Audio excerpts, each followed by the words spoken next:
Am I overreacting about the rules my girlfriend set for our open relationship? I still can't believe the words that came out of her mouth last night.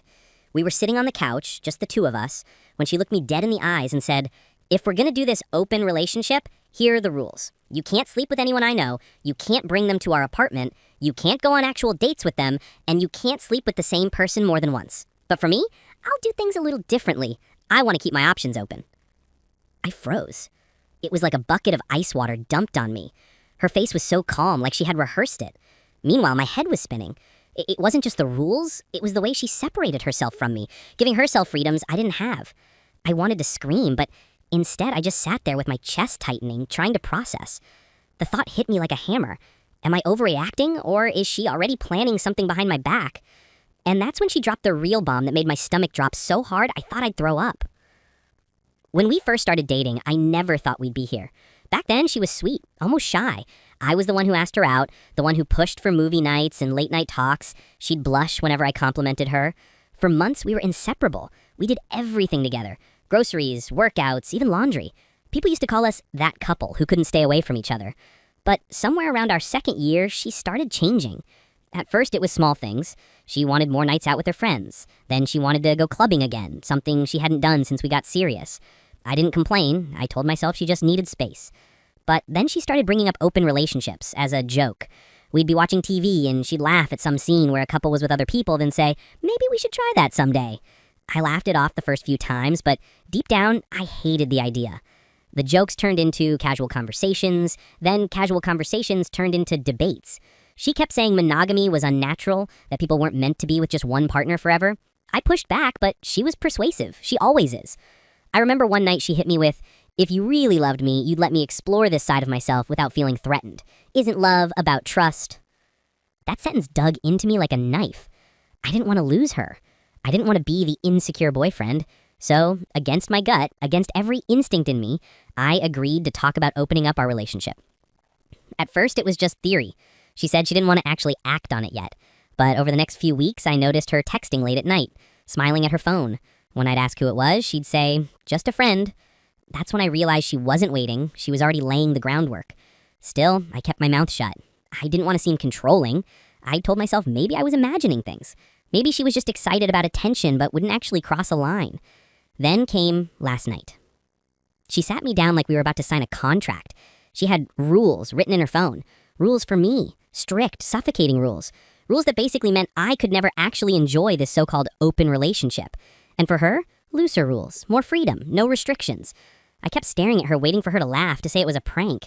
But she was serious, dead serious. I tried to argue, but she cut me off with a cold look I've never seen from her before. That's when she leaned closer and whispered something so sharp, so cruel, it made my entire body go numb. The silence in the room after she said it was unbearable. I could hear the hum of the fridge, the ticking of the clock on the wall.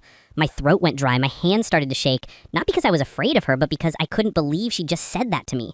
The person who gave up so much to be with her. The person who bent over backwards to keep her happy. I wanted to ask her why. I wanted to demand answers. But the way she looked at me, it was almost like she was daring me to challenge her. Daring me to walk away. Instead, I swallowed hard and told her I needed air. I walked outside, sat on the steps, and just stared at the streetlights. My chest felt heavy, like I was carrying bricks. And that's when my phone buzzed. It was a message from one of my friends, the last person I expected to hear from at that moment. I opened it, and what I saw made my jaw drop. The message on my phone was short, but it hit me harder than anything my girlfriend had just said to me. "Bro, I think I just saw your girl at the bar, and she wasn't alone." My heart sank. I read it again to just make sure I wasn't hallucinating. Same words, same meaning. I could actually feel my pulse pounding in my ears. My hands were trembling so much I nearly dropped the phone. I texted back with shaking fingers, "Are you sure?" A moment later, he sent a picture. It was blurry, but clear enough to make my stomach twist into knots. Her hair, her jacket, the way she tilted her head when she laughed. It was her. And next to her was some guy I didn't recognize leaning in way too close. That was it. That was the breaking point. Or at least it should have been.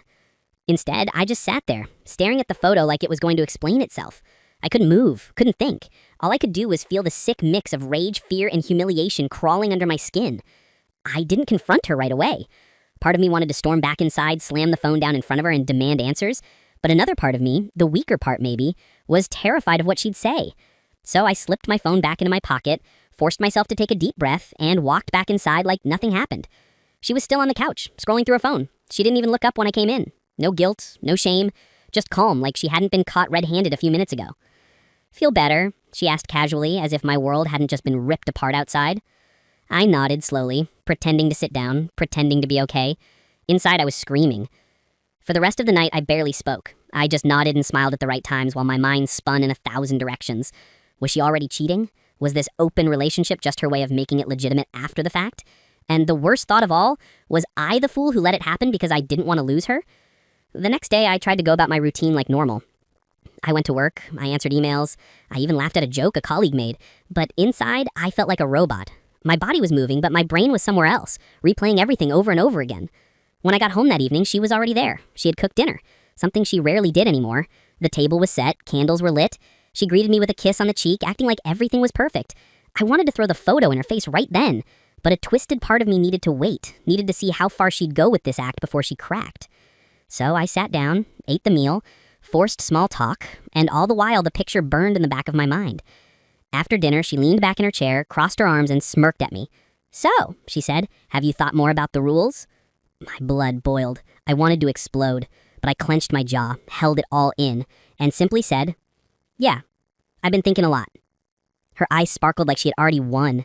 That night while she slept peacefully beside me, I stared at the ceiling, wide awake. I knew I couldn't stay quiet much longer. The picture in my phone wasn't going to let me. And that's when I made the decision. The next time she brought up the rules, I was going to flip the script on her. The opportunity came faster than I expected. 2 nights later, she sat me down again, phone in hand, ready to recite her list. But before she could even open her mouth, I cut her off. "I know what you've been doing." She froze, her mouth hanging open just a little. For the first time, I saw something break through her calm mask. Shock. I pulled out my phone, opened the picture, and slid it across the table toward her. Her face drained of color, her hands started to tremble.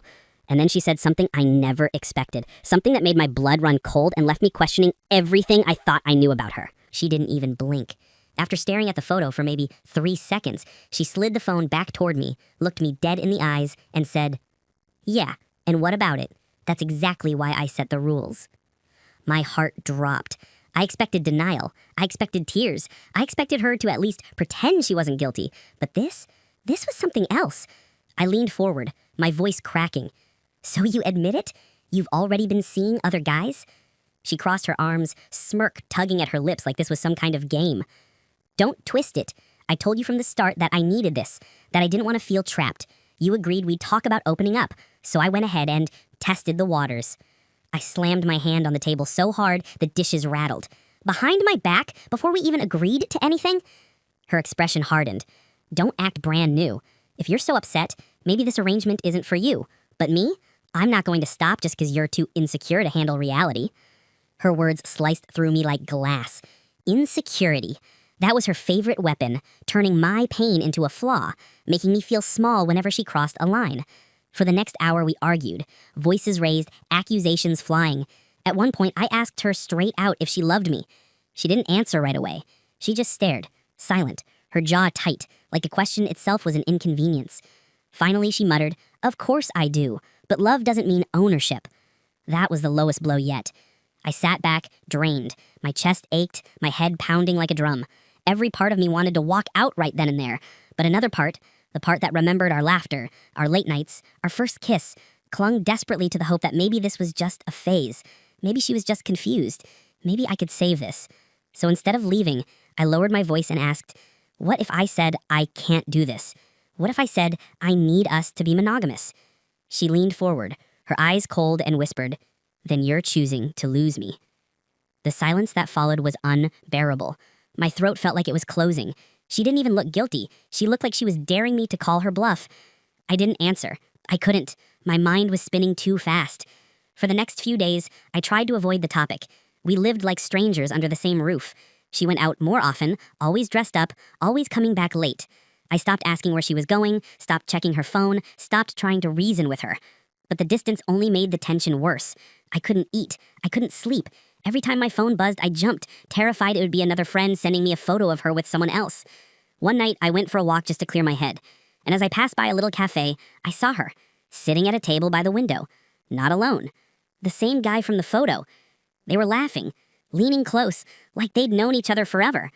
My chest tightened so hard I thought I might collapse right there on the sidewalk. Doveva stesso negli conduceva Rabaldei, Napoli all'attesa della Sierra Doppiera, Deabo Narea, Treni 34, Alolovi per Fulotau, their knowledge, the language is not how used, communal speaking fluent in 1990s. When I was a novice, nobody would have spoken to me in English to break the ice. In 1988, a student from the States said to me they would be with me later after college in the central mountain of Spain and gave me a book called Pathways to Excellence. This speaks of direct profession and skills in the hands of young people who want to serve the Lord with their heart. But before that, cum nu, Jesus came from Galilee to the Jordan to be baptized by John. But John would have prevented him, saying, I need to be baptized by you, and do you come to me? But Jesus answered him, Let it be so now, for thus it is fitting for us to fulfill all righteousness. Then he consented. And when Jesus was baptized, he came up immediately from the water, and behold, the heavens were opened to him, and he saw the Spirit of God descending like a dove and coming to rest on him. And behold, a voice from heaven said, This is my beloved Son, with whom I am well pleased. There he was, some guy I'd never seen before, standing in my living room, laughing softly as he kicked off his shoes like he owned the place. She was right behind him, smiling, whispering something in his ear. In our apartment. In my home. I froze in the hallway, gripping the wall for balance. My body was trembling so badly I thought I might collapse. My chest felt like he was caving in. Rage, humiliation, betrayal. It all boiled inside me until I could barely breathe. I wanted to storm in and rip him out by the collar. I wanted to scream at her until the walls shook. But instead, I just stood there, half hidden in the shadows, watching them like a ghost in my own life. He sat on the couch. She curled up next to him like she used to with me. My vision blurred with tears I didn't even notice until they hit my hands. That was the breaking point. I stepped into the room. The moment she saw me, her face went pale. What are you doing up? She stammered, her voice breaking for the first time in weeks. The guy glanced between us, clearly realizing the situation. Wait, you didn't tell me. Shut up, she snapped at him, then turned back to me, eyes wide, scrambling to regain control. Listen, it's not what it looks like. I laughed bitterly, the sound more like a growl than anything human. Not what it looks like? He's in our house at midnight? On our couch? She stood, hands trembling now. Hands trembling. You don't understand. I didn't want to do it like this. I was gonna tell you. Tell me what? That you've been lying this whole time? That all those rules were just a cover so you could cheat without guilt? Her mouth opened, then closed. She didn't have an answer. For once, she was speechless. The guy got up, mumbling something about not wanting drama, and headed for the door. I didn't stop him. My eyes never left her. When the door slammed shut behind him, the silence between us was suffocating. She finally whispered, You're overreacting. You're making this bigger than it is. That's word again. Overreacting. Like my pain was just some minor inconvenience. Like my broken heart was just me being dramatic. Something inside me snapped. No, I said, my voice shaking, but loud. I've bent over backwards for you. I've sacrificed my peace, my dignity, my sanity just to keep you happy. And all you've done is take and take until there's nothing left of me. This isn't love. This is control. This is manipulation. And I'm done. Her eyes widened. For the first time, real fear flickered across her face. You don't mean that, she whispered. You can't just leave me. But I did mean it. Every word. I grabbed my keys, my jacket, and my phone. My hands were still trembling, but my voice was steady now. Stronger than it had been in months. As I reached the door, she called after me, her voice breaking, desperate. If you walk out that door, don't come back. I paused. For a moment, the weight of all our memories pressed down on me. The laughter, the love, the years we shared. But then the image of her with him on the couch burned those memories to ash. I turned the handle, looked back one last time, and said the words that ended it all. I'd rather lose you than lose myself. And then I walked out. For the first time in a long time, the night air felt like freedom. I don't know if I'm overreacting about the rules she set. Maybe some people would call me weak. Maybe others would say I should have left sooner. But one thing I know for sure, those rules were never about love. They were about control. And now, finally, I'm free. It's been a few weeks since I walked out that night, and honestly, I feel like I can finally breathe again. At first, it was hard. I kept replaying everything in my head, wondering if I overreacted, wondering if I should have handled it differently. But the longer I stayed away, the clearer everything became. She's reached out a few times. Texts, missed calls, even a long email telling me she didn't mean to hurt me and that she just needed more freedom. But every word of it sounded like the same old manipulation. Not once did she apologize for lying. Not once did she admit she broke my trust. And I realized something. Love without respect isn't love at all. I've started rebuilding, spending more time with friends, focusing on myself. I'm not saying I'm healed overnight, but I'm lighter, stronger. And if there's anyone out there reading this who feels trapped by rules that only serve one person in the relationship, please hear me. Don't ignore your gut. Don't let someone convince you that your pain is an overreaction. Because the truth is, sometimes walking away is the bravest thing you'll ever do.